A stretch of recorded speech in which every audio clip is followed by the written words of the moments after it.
WELSTech is a bi-weekly podcast exploring the intersections of technology and ministry. It is part of the podcast network sponsored by WELS, the Wisconsin Evangelical Lutheran Synod. Our show today is hosted by Martin Spriggs and Sally Draper.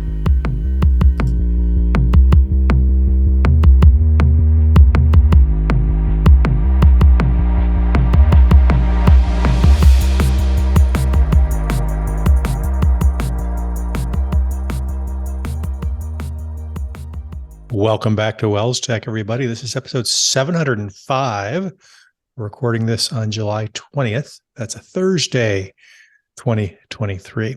My name is Martin Spriggs, and WELSTech is a podcast about technology and ministry and where those two intersect. Standing on that corner, that intersection, as usual, Sally Draper. Hey, Sally. Good morning, Martin. Right here at the intersection. I sure am. And I'm excited to be back at this intersection. It has been a while. Actually, we took quite a break. And I would say primarily because you had some grand adventures. Why don't you tell us a little bit about your travels? I spent about 2.5 weeks in beautiful Colorado and southeast Utah with family and some friends, and beautiful weather, great family time, a lot of campfires, s'mores, nice. Everything that goes along with that.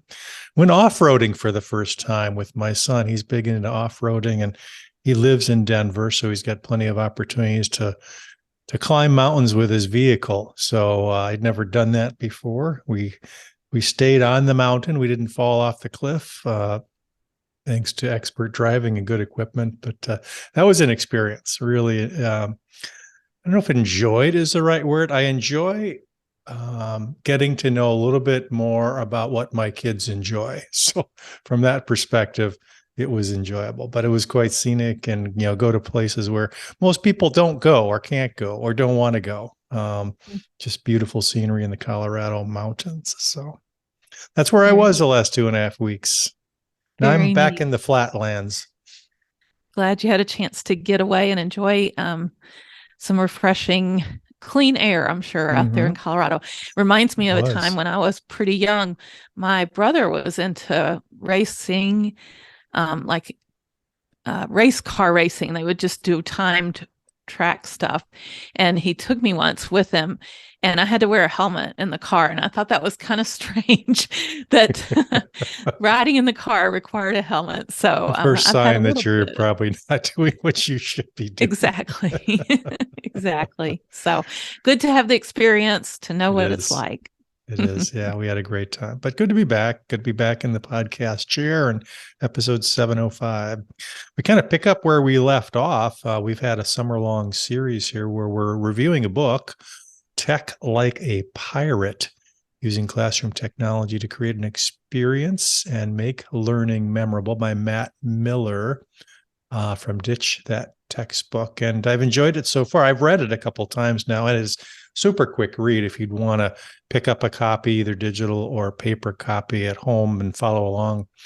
It's not expensive. It's a quick read. And I think you probably agree, Sally. I think we've said this on the podcast before. Its probably greatest value is the electronic resources that are made alongside it that are kept pretty much up to date. Because whenever you're talking about technology, things change pretty quickly. But I think my experience so far has been that the resources have kind of been very current. Yeah, I guess I would just take my hat off to Matt Miller, having maintained the WELSTech website for a while, which is a resource collection, basically. That's a difficult thing to do. And he has a really fun and engaging way of building his resources, kind of a brand that he uses on his website, Ditch That Textbook, that it's not intimidating at all. It gets you really excited. I'm always sparking ideas as I'm reading the book and looking at his examples and things. And that's really so helpful because, you can say, oh, look, you have Google Sheets and Google Docs and all these kind of things that you can collaborate in. but what does that mean until you actually see examples and Yeah, he gives understand lots of it and templates, stuff. examples, videos, the whole thing. So great resource. So, So yeah. good. So we are on chapters 5 and 6. We're taking kind of a couple chapters at a time. And chapter 5 is entitled From 4,000 Miles to 4 Inches. And that is a reference to a distance education project that he had, where he brought in Spanish speaking kids from, I assume, Spain. I think it was Spain, to his class initially via, I think it was Skype, and then or Zoom. And then ultimately, where things kind of got interesting is when they were all collaborating in a Google Doc, which is kind of pedestrian at this point. Everybody kind of knows that Google Docs can do that, but he talked about just kind of the aha moments for the kids as they were, creating. They were creating content right alongside somebody that was 4,000 miles away at the same time, which is kind of cool when you think about it.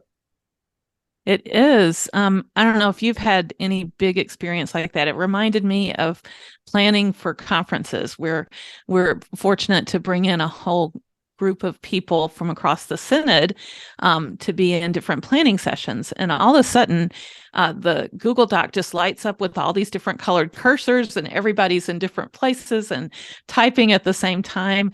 And I got that aha moment when I did that. If you haven't had that collaboration moment, that's a pretty cool thing. But definitely opportunities to bring collaboration to life. Now, Martin, it also reminded me of those group projects I always got assigned to in school, and how much I kind of dreaded, like, oh, another group project. I got to meet with the group and blah, blah, blah. But this made group projects just like on a whole nother level, where you can do the collaboration digitally. You can really turn it into something that's more than it would have been if you had done it on your own. Mm-hmm.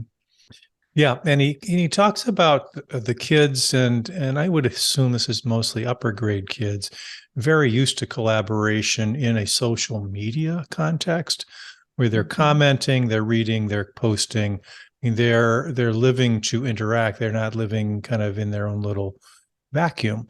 So all the things that he talks about in this chapter, including blogging, have some kind of feedback continuum, so that there is not just a publish component where you're actually creating something, but there's somebody actually reading it, commenting, contributing to it, collaborating on it. And that's kind of the silver bullet here. Yeah, he even kind of surprised me with mentioning using Google Slides, and maybe taking a Google slide and making a slide for each individual person. So they're working on a project on their slide, but then they can see what everyone else creates in that same slide deck. I did that once. It seems like, as an example, in a workshop or something, and everybody had a letter of the alphabet and was supposed to bring in their favorite items related to that letter of the alphabet, and people put pictures and videos, and you were like, oh, I could have done this, because as you see other people's work, it really opens up your eyes to other ideas. Right. There was a, I'm sorry, Sally, go ahead. Nope, just the mention of maps. I bet that's where you were going. I wasn't, but go ahead. Okay. He also talked about using Google Maps. So there's a tool, My Google Maps, and it reminded me that we have used that. And I wanted to just do a quick screen share to show you an example, because that's one that's kind of different, that you wouldn't necessarily think of as a collaboration tool. But with My Google Maps for home missions, for example, we have this Google map that has the different home mission locations on it. And you'll notice that we use different color icons. They kind of represent whether it's an exploratory mission, or it might be, let's see. Yeah, blue is exploratory, and red is a true mission congregation. And then yellow is a new mission that we're just adding recently and stuff. And then we had the ability to kind of customize what kind of information, including links and notes and things like that about the location. So that's just one example of using Google Maps, and not collaboratively, obviously, but I wanted to just kind of demonstrate that you can put in all kinds of different information into the map. The idea that I had for school usage maybe would be to do something like your back to school activity where everybody's talking about their summer activities or whatever. Have the students drop a pin where they visited or a favorite place they visited in the past if they didn't go somewhere this summer, and add some information about it, and then everybody can learn about each other's through the map program. Right. And I'll circle back. These tools are not difficult. I mean, he's not talking about things that you have to pay a lot of money for, and there's a huge learning curve to get up to speed on. These are mostly Google tools, slides, as you mentioned, sheets, docs, maps, those kinds of things, very approachable. And on top of that, there's all kinds of templates and tutorials too. So there's not a big distance between this and getting this into a classroom. What I wanted to do and mention was to circle back with that opening job outlook survey from 2020, published by the National Association of Colleges and Employers, where they listed problem-solving skills, the ability to work in a team, written communication skills, and leadership as kind of the part of that top 6 that companies are looking for, employers are looking for in people coming out of our educational institutions. And these kinds of tools, this approach to learning and collaboration only enforces or reinforces those skills that employers are really looking for. And I would say these are skills that the church is looking for too, and our schools is looking for as we work in team ministries, as we work with volunteers. There's all kinds of opportunities to use these kinds of skills to God's glory in ministry settings. Definitely. Again, I was just kind of reminded of that as I walked through this collaboration and how we saw it happen in COVID, how people collaborated and things, and teaching the kids this so that it's just part of their tool belt, that they understand that they have these tools they can make use of, and they see how it grows, their knowledge and their abilities by working together and collaborating. That's going to stick with them. Yep. Sally, should we go to chapter 6? What's that all about? Yeah. I was excited for chapter 6. It's called Brain Friendly, Instagram Worthy Learning, and it has a lot to do with using visuals. And, one thing it said was that visuals, including images and videos, are vivid. They connect with our brains differently than text. And it just made me think back to long ago stored memories and things. And it's the picture that I have in my mind of experiences that is what comes up in my memory. And so I think very true to connect learning with imagery.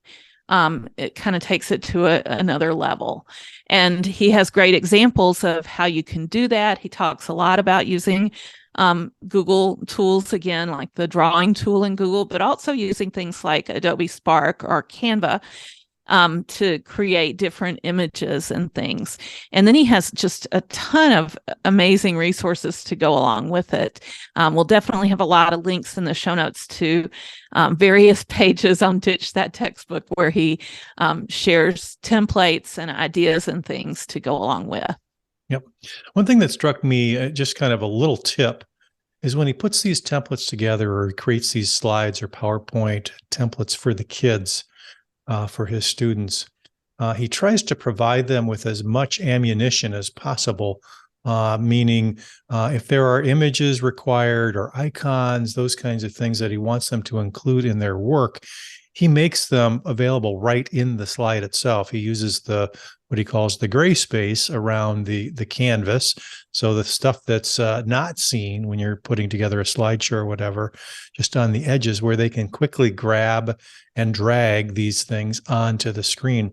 And the kind of the reason that he does that is so that students aren't wasting time Googling, searching, kind of wandering the internet. They have resources right at their fingertips, and then they can spend more time in the creation process than the hunting process, or, maybe getting distracted, using search tools that are taking them places that, aren't overly helpful. So I thought that was a good tip. Yeah, definitely. He has several templates out there like that. The one that I'm showing on the screen, if you're watching the video, is just loaded with really great icons and different text box shapes and things like that. Even lines, curvy lines and arrows and dotted lines and things of that nature. But he also mentioned things like just sequential boxes where they're supposed to tell the timeline or the storyline of something, and you just provide them some boxes or things to work in. So those are just a couple of the examples. Again, lots of this out on his website where he's got it really well organized and provides lots of different templates and things. Yep. Good stuff.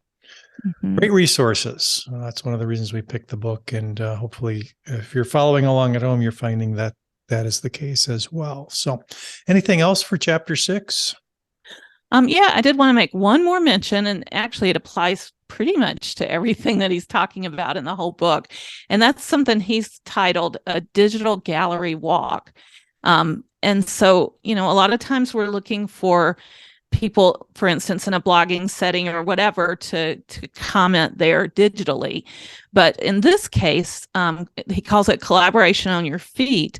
What he's suggesting is that the students create their work and then just leave it on their screen, on their computer at their desk, and everyone get up out of their seats and go to different people's desks and look at the work. And, you could have a sheet of paper there for people to comment on, or some Post-it notes or whatever. It doesn't have to all be digital, and it doesn't have to all be just stationary staring at your computer. You can get up and walk around and get people out of their seat and talking face to face, and maybe getting excited about some of the things, and raising some buzz in real time with their voices as they look at different things around the classroom. I thought that was a great idea. Oh, for sure. Yeah, kind of that mix of digital and analog, getting activity, not just people sitting passively in front of a screen or finger to keyboard, but foot to ground, and interaction. So cool. Good stuff. All right, so that's chapters 5 and 6. We'll cover, I think, what are we doing? 7 and 8 next time we meet. So if you want to, in the meantime, grab a copy of Tech Like a Pirate, link in the show notes for that. So very good. Sally, let's move on to our picks of the week. Well, I think we're going to be on the same page with this, Martin, because it looks like we both picked hardware picks this week. Mine kind of comes out of the need to charge a whole bunch of stuff, and more different types of cords are in my life, and different devices are in my life. And I just like to try to keep it clean and neat. And basically, as I'm adjusting to different circumstances with the illness that I've experienced recently, I needed a charging station downstairs, near my desk downstairs. And I ended up picking this one from Jellycomb. Well, it had to be that title that made me pick it. But anyway, company name is Jellycomb, and it's just a small, lightweight 6-port USB charging station. One of them is, the 2.0 or whatever, so it charges faster. And then the other 5 slots are just normal USB charging stations, but it'll pretty much take anything that you have that has a USB connection to it. I just recently, this is another hardware thing, I bought a fan that I wear around my neck. It's the weirdest thing. It looks like a set of headphones, but it keeps you cool, like if you're out and about in the heat of the summer. And so that too plugs in with a USB charger. It's actually got a a Type-C connector on it. But I have my phone and my iPad to plug in, and I have other devices that use other types of ends. And so this one slick device for only $12.99 from my friendly Walmart website did the trick for me. And I guess I'll just make a quick mention that another thing I've been doing recently is doing a lot of shopping online. And again, by my circumstances, I can't drive currently. I'm dependent on others to take me places. And I found that it's a lot easier to get what I want rather than giving someone a shopping list, just to order it myself online. And that's something I never had done. Probably many of you have experienced that as we worked through COVID and all those things, but I never had really taken advantage of anything like DoorDash or any of those kind of things. And I never had really shopped online for like my local stores. But I ended up trying a free trial of Walmart Plus, which is normally $13 or $12.95 a month. And the 30-day free trial went really well. They bring my groceries. Actually, they shop for my groceries and text me if they don't have things in stock, and I can tell them I want a substitution. And then they bring it right to my door. And you are prompted or encouraged in the app to give a tip to your driver, which is certainly worth doing with all the work that they're doing for you and saving you time and everything. But the thing that was really the icing on the cake for me was that I got the Paramount Plus subscription along with it, which is something I subscribed to and was paying like $6.50 or $7 a month just for that subscription. And that actually comes along for free with your $13 a month for Walmart Plus. So really not paying that much for Walmart Plus when I already had that Paramount Plus subscription that I could cancel and kind of envelop in this. I thought it was interesting and odd, but I guess it makes sense if they're competing with Amazon, and Amazon has Amazon Prime to offer, that they have this collaboration with Paramount. So that was a good thing. You also get free shipping with no order minimum, again, similar to Amazon. So if things need to be shipped, like my Jellycomb USB charger, which was only $12.99, I didn't have to pay any shipping fees for that one item to get shipped to me. So kind of a long story, but that's my pick of the week. Nice. So do you find Walmart, online Walmart purchases similar speed to an Amazon purchase? So next day, 2 days, something like that? Definitely. Sometimes the next day. Yeah. Mm-hmm. So it's been very fast. I actually just ordered a cool outdoor toy for my grandson, and they got it just in a day or two out in North Dakota. So nice. I was really pleased with that as well. Okay. Very good. Jellycomb USB charging station. Love the name. Mm-hmm. Great price for what you get too. So nice. Definitely. All right. My pick of the week. I've long had a challenge of, at least for this podcast and some of the other audio recordings I do, is finding something that mounts or handles or positions all the things I need, like lighting, camera, microphone, those kinds of things around my desk here. So they all had little stands or clip-ons or whatever. And I thought there's got to be a better, more integrated, sturdier solution. And I was visiting my son, as I mentioned, out in Colorado, and I noticed, and he works from home, and he has a lot of the same needs for his Zoom calls, etc. And I asked him, and I saw that he had a mounting system that was working really well for him. He had a camera and a light and a microphone, all kind of on one system. And I asked him what that was, and he told me it's the Elgato Master Mount solution, which I will say it's not the cheapest, but I will vouch for its quality. Very sturdy. There are a number of products here in the solution that they provide. So basically, the base is a pole, that very sturdy telescoping pole that you can clip on to or attach to your desk.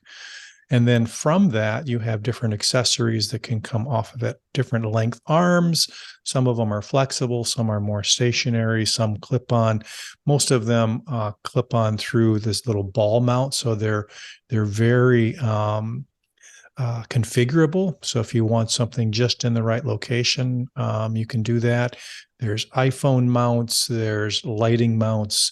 I cannot say that I've used this for more than like 3 days at this point, but I thought it was a timely pick, and I think the quality is super nice. It's nice painted aluminum, so it's fairly light but very stiff and infinitely flexible. So it's I think a nice solution for somebody looking to who uses a lot of these tools for Zoom or for recording screencasts or video conferences, those kinds of things.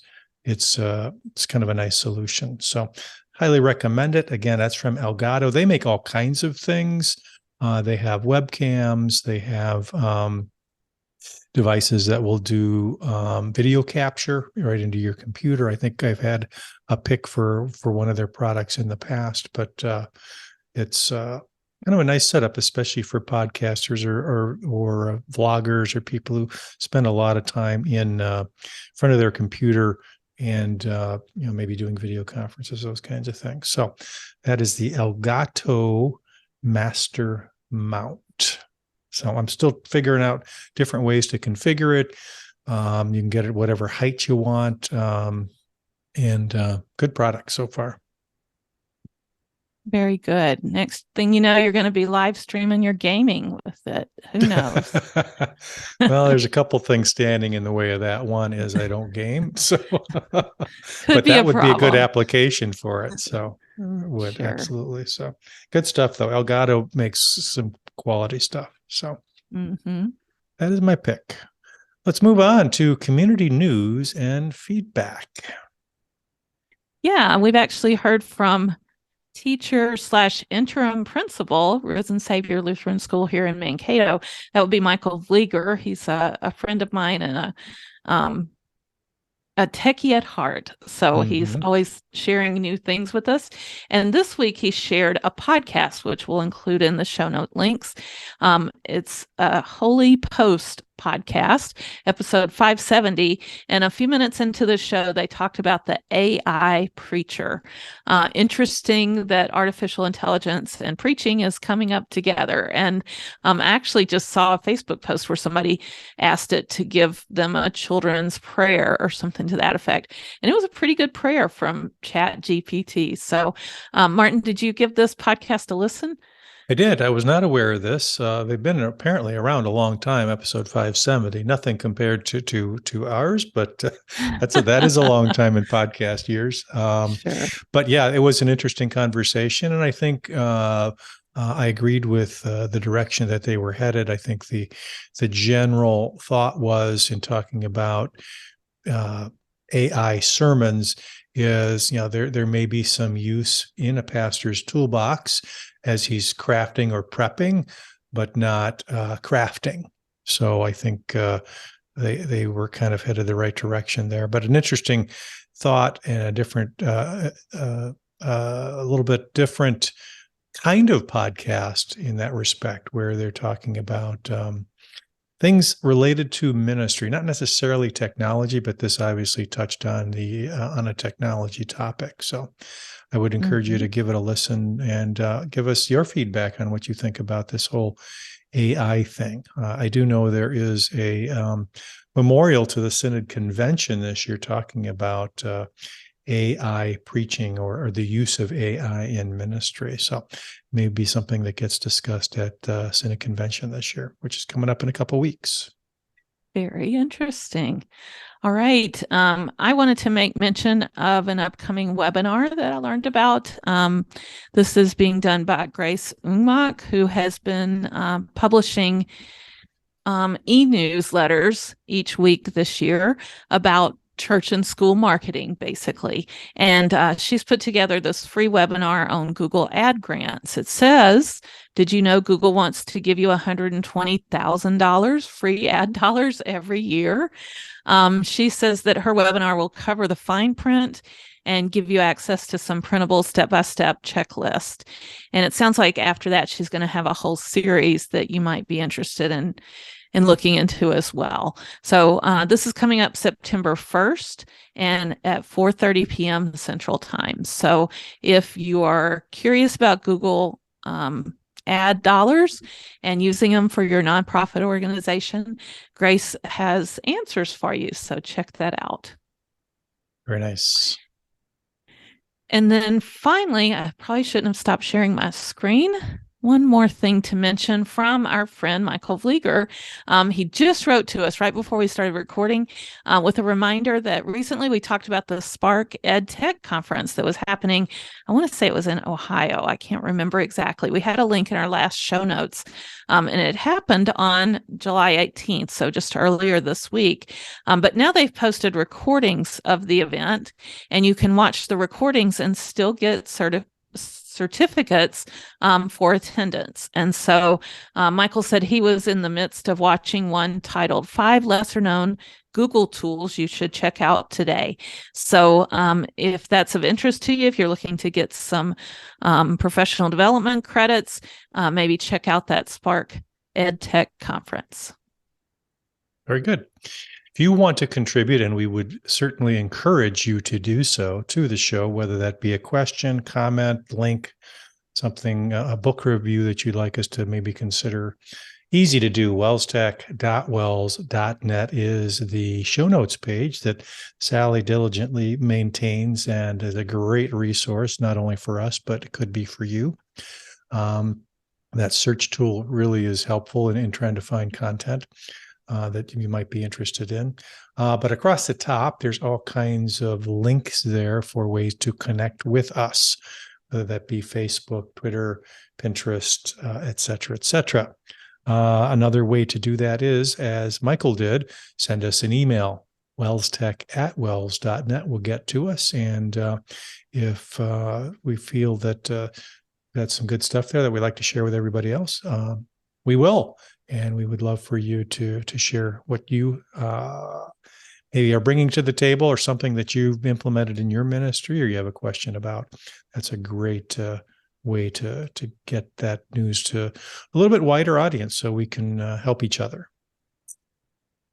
Very Sally, good. I think that is going to do it. I mentioned earlier in the show that next show we will continue our discussion of our review of Tech Like a Pirate. That'll be chapters 7 and 8, charting the course to a learning expedition and learning with new friends around the world. So just a little bit to whet your appetite.